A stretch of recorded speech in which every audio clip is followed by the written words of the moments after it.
Hey guys, easy as pie here again with another video. Today I'll be showing you how to change your pull spring. So I don't really need this done right now, but it looked like a few of you guys were looking for this kind of information, so I picked one up and I'll be swapping it out.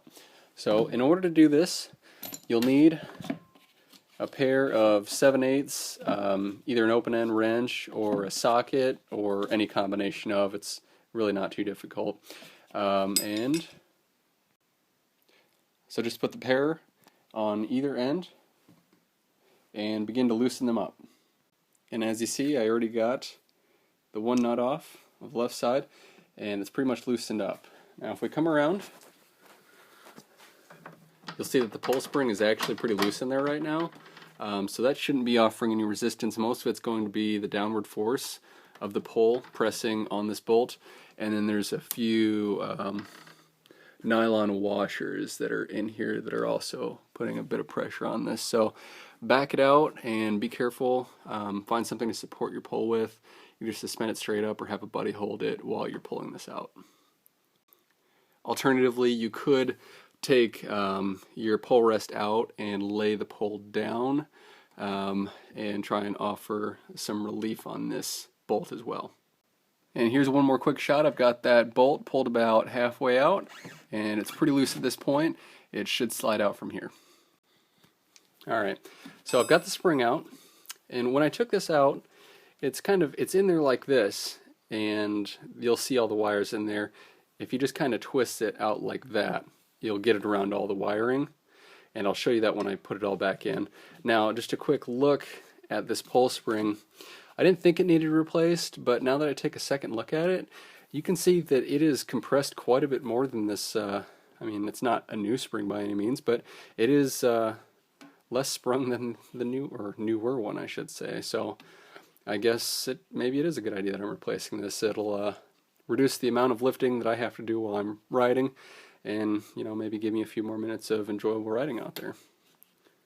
So now we'll reverse this whole process.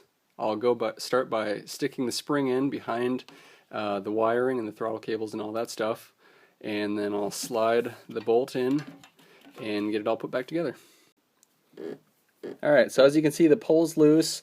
We'll just take the new spring and slide it in behind here. Gotta kind of fight it. I'm gonna have to take the camera away for a second. Alright, so I spared you guys the pain of watching me do that. I would highly recommend having someone there to help hold the pole and kind of guide this bolt through. It can be a bear, especially when you have a much more taut spring in there. So you're going to push it through the spring, get it threaded through the first side of the pole, and then you have to get that nylon washer in on both sides, obviously, and then guide it through this bracket here. So I ended up improvising something. I just tied basically a rope to my rafters to hold the pole up. That way I could kind of wrestle this whole thing in together. And in the process of doing all this, I noticed my pole's starting to crack, so maybe you guys will get a glassing video out of me in the near future. Anyway, so once you've got this guided through,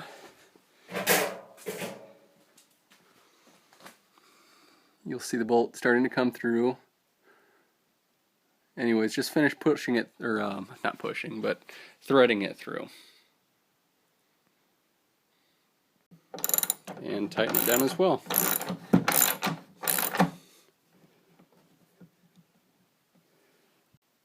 And there it is attached. Now keep in mind, whenever you're tightening this down, obviously the nut or the bolt has to be threaded through first, since this end of the bracket is threaded and this end is not, and then you can get this securely tightened. So use your open end or socket wrenches at the same time while you're tightening this one.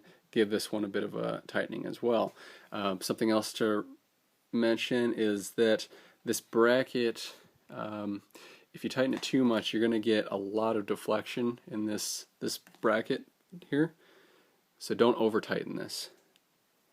Once you start to see it deflect maybe 1/16 of an inch, it'll be noticeable to the eye.